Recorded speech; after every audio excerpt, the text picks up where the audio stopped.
Fanamby ny fitondram-panjakana ankehitriny ny fampandrosoana miainga ifotony ahafana mamoaka ny vokatra amin'ny commune ambanivohitra ny Ambovonomby district-ny Bealanana dia anisany sitraka ny tetika sapadapy ny commune ary manohana azy ny eo anivon'ny faritra amin'ny fampiofanana ny fanatsarana ny fampidiram-bolan'ny commune. Ity faritra ity zany isan'ny le projet padapy le karazana projet zany misy magnatsara ny magnodidy ny tontolo iainana mba hanatsarana ny famboliana eto avy amin'ny tena fampandrosoana.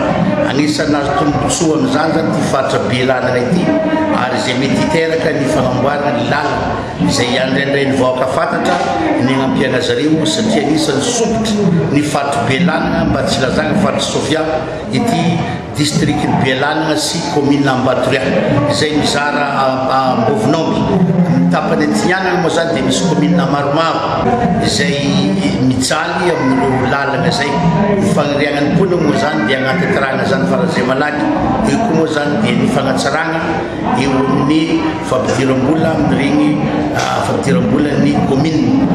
Ankoatra ny toana amin'ny lafiny ara-toe-karena dia nahazo fotodrafitrasa ihany koa dia ny bureau ny commune izay ezaky ny vahoaka sy ny tamberi-bidy avy amin'ny faritra ary nanome fampitaovana ny commune misy 120 toy ny machine à écrire 3 ary ny rame de papier valo baoritra ny teo anivon'ny faritra Sofia.